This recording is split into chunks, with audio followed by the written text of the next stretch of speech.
Criminal justice Hotstar specials के लिए एक भारतीय हिंदी भाषा की crime thriller legal drama web series है जो 2008 में इसी नाम की ब्रिटिश टेलीविजन सीरीज पर आधारित है, एक जिसे श्रीधर राघवन ने लिखा था और इसका निर्देशन तिग्मांशु धूलिया और विशाल फुरिया ने किया था। पंकज त्रिपाठी, विक्रांत मैसी, जैकी श्रॉफ, अनुप्रिया गोयनका और मीता वशिष्ठ अभिनीत कहानी आपराधिक न्याय प्रणाली के माध्यम से एक भयानक यात्रा पर व्यक्तियों के जीवन का अनुसरण करती है।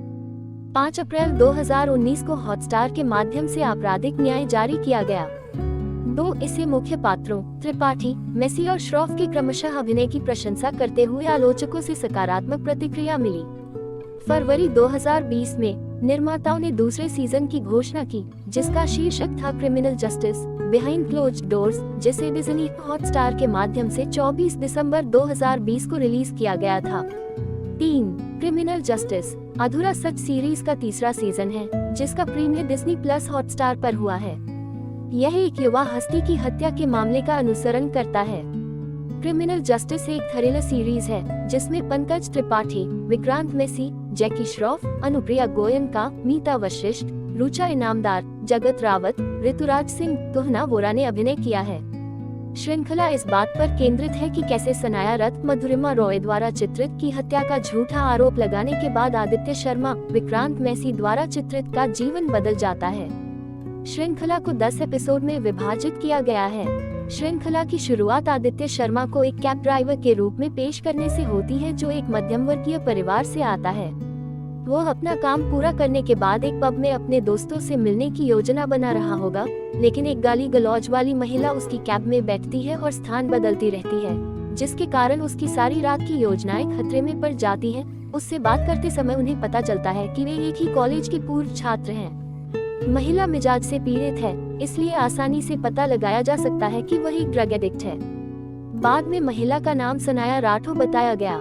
आदित्य पुलिस स्टेशन में ही पकड़ा जाता है जब उसका बयान देने वाला पड़ोसी उसकी पहचान हत्यारे के रूप में करता है। पुलिस इंस्पेक्टर रघु सालियान, पंकज सारस्वत और अन्य उसकी तलाशी लेते हैं और उन्हें हत्या का हथियार मिल जाता है। वे कम से कम इसे मान ले। उसके साथ पूछताछ करते समय माधव मिश्रा, पंकज त्रिपाठी, एक स्ट्रीट स्मार्ट वकील, आदित्य के मामले को नशे में गाड़ी चलाने का मामला समझ लेता है और रघु सालियन को बताता है कि वह आदित्य का वकील है। तब उसे पता चलता है कि वह एक हत्या का मामला संभालेगा और इस तरह उसका जीवन बदल जाता है। माधव मिश्रा ने आदित्य के माता पिता को अपराध के बारे में सूचित किया और आदित्य पर सनाया रथ की हत्या और बलात्कार का आरोप लगाया गया है। आदित्य को 24 घंटे के भीतर मजिस्ट्रेट के सामने पेश किया जाता है और वह दोषी नहीं होने का अनुरोध करता है। हालांकि मजिस्ट्रेट द्वारा उसकी जमानत का अनुरोध खारिज कर दिया जाता है, जिसके चलते उन्हें 14 दिनों की पुलिस हिरासत में रखा जाएगा।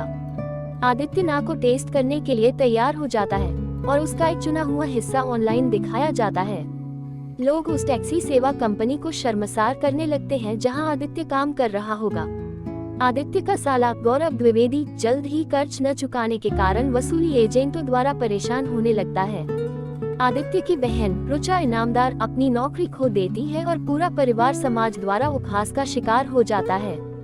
रघु सालियान यह साबित करने पर तुले हुए हैं कि आदित्य कातिल है। मंदिरा माथुर, मीता वशिष्ठ, सुप्रीम कोर्ट की वकील, जल्द ही आदित्य के मामले को देखना शुरू कर देती है। वह आदित्य का प्रतिनिधित्व करना शुरू कर देती है और बचाव पक्ष की वकील बन जाती है और एडवोकेट भंडारकर निनाद कामत लोक अभियोजक बन जाते हैं। वह अपने शब्दों के उपयोग के साथ एक आदत है, वही साबित करके बलात्कार पर आदित्य के आरोप को छोड़ने में मदद करती है कि यह सहमति थी, लेकिन हालांकि उसे बरी करने में विफल रहता है। आदित्य को एक दलील सौदेबाजी समझौते पर हस्ताक्षर करने के लिए कहा जाता है, जहां यदि आप दोषी मानते हैं तो आपकी सजा कम हो जाएगी, क्योंकि सभी सबूत उसकी ओर इशारा करते हैं। मंदिरा माथुर ने केस छोड़ दिया और निखत अनुप्रिया गोयनका उसकी सहायक आदित्य का प्रतिनिधित्व करना शुरू कर देती है, क्योंकि वह आदित्य से उसके दिल की बात सुनने के लिए कहती है, जिसके कारण आदित्य दोषी नहीं होने का अनुरोध करता है। श्रृंखला जल्द ही जेल में एक अपराधी द्वारा बिताए गए जीवन में बदल जाती है।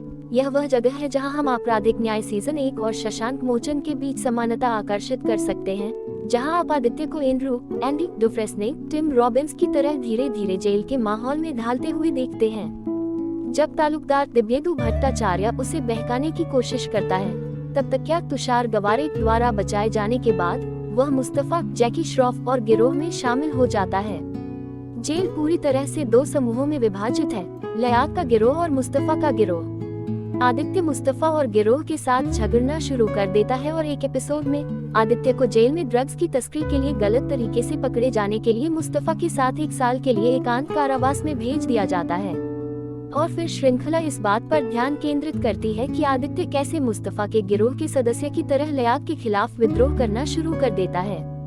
इस बीच आदित्य की बहन ने अपने पति को तलाक दे दिया और बच्चे की कस्टडी के लिए लड़ाई लड़ी। आदित्य के पिता जीवित रहने के लिए फिर से कमाई करना शुरू कर देते हैं, लेकिन उनके पास अभी भी यह उम्मीद बाकी है कि आदित्य एक दिन जेल से छूट जाएगा।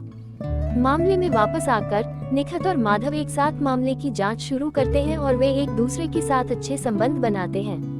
निखत, माधव और रघु सालियन को जल्द ही पता चलता है कि सनाया रथ एक ड्रग एडिक्ट है और वह नरेश लेकानी और उनकी पत्नी कनिका लेकानी द्वारा चलाए जा रहे ड्रग रिहेबिलिटेशन सेंटर LDFR में एक स्वयंसेवक थी। पल्लवी नाम की एक लड़की LDFR की पूर्व कर्मचारी से पता चलता है कि नरेश लेकानी विशेषाधिकार प्राप्त बच्चों के तहत व्यापार करके बाल वेश्यावृत्ति का रैकेट चलाता है। सनाया इस राज को जनता के सामने प्रकट करना चाहती थी और कनिका लेकानी ऐसा होने से रोकना चाहती थी। अंत में आदित्य लयाक से लड़ता है और जब वह उसे मारने वाला होता है तो मुस्तफा उसके लिए ऐसा करता है। आदित्य को जेल से रिहा कर दिया गया है। वह जेल में जाने से पहले की तुलना में बहादुर और बेहतर निकला और